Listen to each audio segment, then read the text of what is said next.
نفاق کا مرض کیونکہ دل کے اندر کا مرض ہے، کسی انسان کو جاننے کی گنجائش نہیں کہ میں منافق ہوں یا آپ منافق ہیں.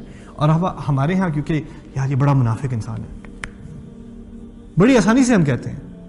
یہ ہمارے دین کا ایک بہت بڑا جرم سمجھا جاتا ہے کہ آپ کسی کو منافق کہیں، کیونکہ نفاق کہاں ہے؟ دل کے اندر. جو چیز دل کے اندر ہو اس کو کوئی اور انسان جان سکتا ہے؟ نہیں. کئی بار تو آپ کے دل کے اندر ایسی چیزیں ہیں جو آپ خود نہیں جان سکتے، کوئی اور کیا جانے گا؟ یہ صرف اللہ تعالیٰ کے جاننے کی چیز ہے. کسی اور کی طرف، کسی اور کے اعمال کو دیکھ کے، کسی کی باتوں کو دیکھ کے، کسی کی حرکتوں کو دیکھ کے اسے منافق کہنا بھی پھر بھی غلط ہے. اس کی حرکت پہ آپ تنقید کر سکتے ہیں، اس کی بات کو آپ کرٹیسائز کر سکتے ہیں، اس کے دل پر آپ کچھ نہیں مہر لگا سکتے. وہ اللہ تعالیٰ کی ملکیت ہے، اس کے دل کے بارے میں کچھ نہیں کہہ سکتے. ہمارے دین نے ایک حد رکھی ہوئی ہے. ہمارے دین میں کیا ہے؟ آپ کسی نے غلط بات کی، اس کی بات کو آپ ٹھیک کر سکتے ہیں. کسی نے غلط حرکت کی، اس کی غلط حرکت کو آپ ٹھیک کر سکتے ہیں.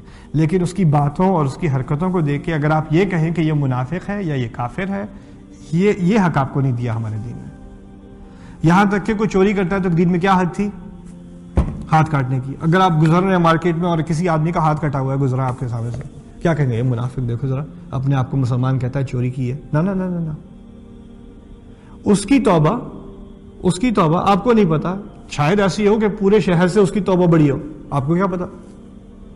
جب رسول صلی اللہ علیہ وسلم کے دور میں ایک عورت نے زنا کرنے کا خود ہی اعتراف کر لیا، اس کو کسی نے اس پر تہمت بھی نہیں لگائی، الزام بھی نہیں لگایا، خود ہی آ کے کہا میں نے غلط حرکت کی ہے. رسول صلی اللہ علیہ وسلم بہانے بنوا رہے ہیں اس کے لیے، مت کرو ایسی بات، اس کو خاموش کرنا چاہ رہے، نہیں مجھے سزا ملنی ہے. وہ خود ہی اصرار کر رہی ہے مجھے سزا دیں.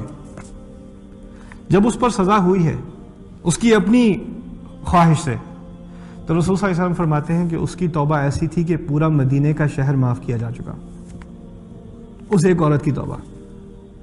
اگر ہم میں سے کوئی دیکھے اس عورت نے ایسی حرکت کی ہے، کیسی منافق عورت، فاسد عورت، گندی عورت، اس کا تو نام سنتے ہی کوئی لوگ کہیں استغفر اللہ، تھو. لیکن اللہ تعالیٰ کے نزدیک اس کی توبہ پورے شہر مدینے کو معاف کرنے کے لیے کافی ہے. سبحان اللہ. دل آپ نہیں جان سکتے.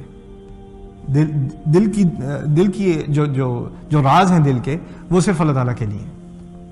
ما یعلمها الا هو، اس کے علاوہ کوئی جان نہیں سکتا. پھر یہاں پر یخادعون اللہ، وہ لوگوں کو دھوکہ دینے کی کوشش کرتے ہیں. کیوں؟ جیسے میں آپ سے سلام کرتا ہوں، منافق آپ سے سلام کرتا ہے، آپ اس کو وعلیکم السلام کہتے ہیں. باہر سے تو ہم سارے ہی مسلمان ہیں. دوسرا قاعدہ کلیہ قرآن کا کیا ہے؟ وَلَا تَقُولُوا لِمَنْ أَلْقَىٰ إِلَيْكُمُ السَّلَامَ لَسْتَ مُؤْمِنًا.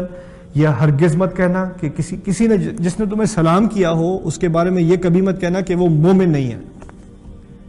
اللہ تعالیٰ نے یہ نہیں کہا کہ جس نے تمہیں سلام کیا اس کے بارے میں یہ مت کہنا کہ وہ مسلمان نہیں. ہمارے ہاں کیا ہے، کسی نے سلام کیا تو فوراً پتہ چل جاتا ہے کہ مسلمان ہے.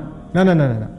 قرآن کا قاعدہ ہے کہ اگر کسی نے تمہیں سلام کیا تو تمہارے دل میں کیا بات ہونی چاہیے کہ وہ نہ صرف یہ کہ مسلمان ہے بلکہ کیا ہے؟ مومن ہے. اور مومن آپ کو پتہ ہے اعلیٰ درجے کی چیز ہے. اور آپ اس کی شکل کو نہ دیکھیں، اس کی وضاحت کو نہ دیکھیں. عورت ہے تو یہ نہ دیکھیں کہ پردہ کیا ہوا ہے کہ نہیں کیا ہوا. بندہ ہے تو یہ نہیں کہ ٹوپی پہنی ہے کہ داڑھی پہنی ہے کہ کہاں ملاقات ہوئی، ایئرپورٹ میں ملاقات ہوئی، آفس میں ملاقات ہوئی. اس نے اگر آپ کو سلام کیا تو آپ کے دماغ میں پہلی بات جو آئے کہ یہ مومن ہے. جہاں تک میرے علم کا تعلق ہے یہ مومن ہے. اسے حسن الظن کہتے ہیں. اور دوسری بات میں آپ کو سمجھا دوں، جب آپ کسی کو سلام کرتے ہیں نا، السلام علیکم، تو اس سلام کے اندر ایک وعدہ ہے کہ آپ کی طرف سے اس انسان کو کوئی نقصان نہیں پہنچے گا، اور آپ کی طرف سے آپ کے دل میں، آپ کے خیالات میں اس انسان کے بارے میں کوئی برے خیالات نہیں ہیں. آپ کے اندر اس کی طرف سلام ہے. اس پر سلامتی ہو، اللہ تعالیٰ کی طرف سے ہو، فرشتوں کی طرف سے ہو، اور آپ کی طرف سے بھی ہے. اس بات کا آپ نے دعویٰ کیا جب آپ نے کیا کہا ہے؟ السلام علیکم. اور جب اس شخص نے کہا وعلیکم السلام، تو پھر اس نے بھی کس بات کا دعویٰ کیا؟ جیسے آپ کے احساسات ہیں ویسے ہی میرے احساسات ہیں. اچھا، ہمارے ہاں کیونکہ عجیب سی بات ہے، ہمارے ہاں سلام ٹھیک سے نہیں کہتے نا لوگ. السلام علیکم.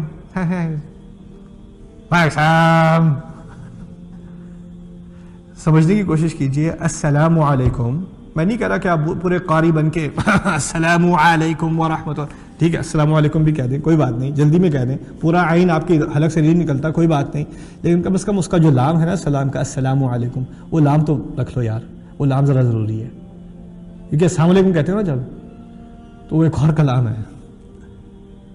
یہود جو ہے وہ پتہ ہے نا آپ کو کچھ الفاظ تھوڑے تھوڑے سے بدل کے اچھی بات کو بری بات بنا دیتے تھے. آ کے رسول صلی اللہ علیہ وسلم سے کہتے تھے السلام علیکم، السلام علیکم، لعنت ہو آپ پہ. کیا کہا تم نے؟ نہیں میں تو السلام علیکم. کہتے کیا تھے؟ السلام علیکم. پھر ایک دفعہ عائشہ رضی اللہ تعالیٰ کو غصہ آ گیا، وعلیکم السلام ولعنت اللہ. انہوں نے بھی کہا تم پر بھی ہو لعنت اور اس کے اوپر مزید لعنت. پھر رسول صلی اللہ علیہ وسلم نے عائشہ رضی اللہ تعالیٰ کو روکا، کہا بس کہا کرو وعلیکم. اب اس کی حکمت بھی سمجھ لیں. جب رسول صلی اللہ علیہ وسلم نے کہا تو کیا کہا کرو؟ تم پر بھی، تم پر بھی، یہ نہیں کہا تم پر لعنت بھی، کیا کہا؟ تم پر بھی. اب تم پر بھی کہنے سے کیا ہوا؟ ہو سکتا ہے کہ اس نے واقعی سلام کیا ہو سکتا ہے، یہ بھی ممکن ہے. ہو سکتا ہے اس نے جلدی میں لام نہ کہا ہو بیچ میں، یہ بھی ہو سکتا ہے اس کی نیت خراب ہے، اس کی بھی نیت نہیں جان سکتے. تو پھر بہتری یہ ہے کہ کم از کم کیا کہہ دو؟ تم پر بھی. اگر اتنا ہی اندیشہ ہے تو بس اتنا کہہ دو تم پر بھی، بس. یہ حکمت ہے نبی کی صلی اللہ علیہ وسلم. اب باقی آئیے ہماری طرف. ہم ایک دوسرے سے سلام کرتے ہیں. جب آپ یہاں درس ختم کر کے آپ گھر جائیں گے، گھر جا کے ہو سکتا ہے بیگم کو ذرا غصہ آیا ہوا ہے آج. آپ گھر آئے، انہوں نے کہا السلام علیکم، کہا السلام علیکم، پھر آپ نے کہا وعلیکم السلام. یعنی کچھ اور کہنے کی ضرورت نہ پڑی، سلام کے اندر ہی پتہ چل گیا انہیں غصہ ہے، اور آپ کے وعلیکم السلام سے پوری طرح اندازہ ہو گیا کہ آپ کو بھی غصہ ہے. یہ غلط ہے. اسے کہتے ہیں لما تقولون ما لا تفعلون. وہ کہتے کیوں جو کرتے نہیں ہو. جو کہہ رہے ہو کہنے میں کیا ہے؟ کوئی جھگڑا نہیں، کوئی بری فیلنگ نہیں. اسی لیے مسلمان کو کہا ہے کہ 3 دن نہ گزریں دوسرے کو سلام کر لیا کرے. کیا مطلب ہے؟ صلح کر لیا کرے. یہ نہیں کہ آپ کا کسی سے جھگڑا ہے لیکن میں بہت سنی آدمی ہوں، 3 دن بعد میں اس کو وائس میل چھوڑ دوں گا السلام علیکم. یہ مقصد نہیں ہے دین کا. مقصد کیا ہے کہ تم صلح کرو بھائی. سلام کہنے میں ہی ساری صلح ہے.